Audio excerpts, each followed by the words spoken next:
Fantasy Philosophers is brought to you by fantasy-info.com.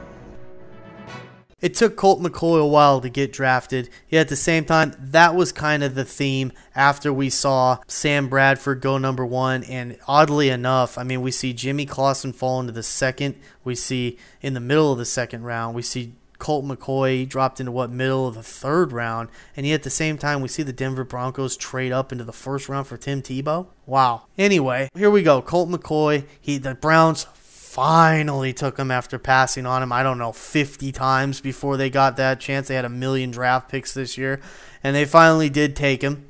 Jake Delhomme, oh my goodness, Jake Delhomme is the starting quarterback. What does that mean?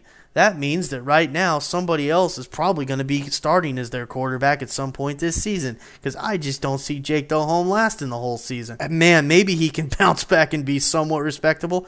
I don't think so.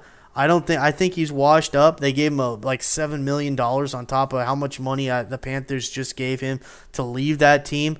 That was kind of amazing. Other than that, Seneca Wallace, I wouldn't be surprised. They brought him over, remember, from the Seattle Seahawks. He has a lot of ties with Mike Holmgren. He's played in this offense a long time. So I wouldn't be surprised if he's the number 2 and Colt is the number 3 to start the season. But eventually, Colt is the one with the talent, and he should work his way and find the starting lineup. I would not be surprised if he finds it towards the final 4 to 6 games of this year, because the Browns, they're not going to be going anywhere playoff-wise unless for some reason they pull out of their hat a great season on defense. And then, I am somewhat encouraged with their running game. They have Jerome Harrison. They have Montario Hardesty, a guy I'm hearing a lot of good things about in camp this year. He's a nice complement back with Harrison there. So they could have a good running game. Their offensive line is a bit underrated. This is a situation where maybe if they can just move the ball in the passing game, maybe they could get something. But even that is a stretch.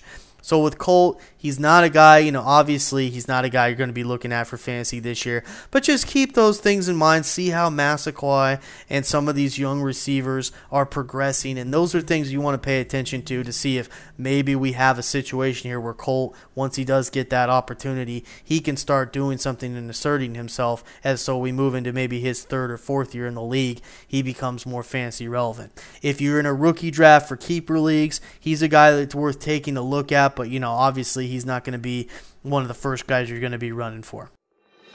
For more fantasy football information, go to fantasy-info.com and sign up for our free e-newsletter. Good luck in your 2010 Fantasy Football League.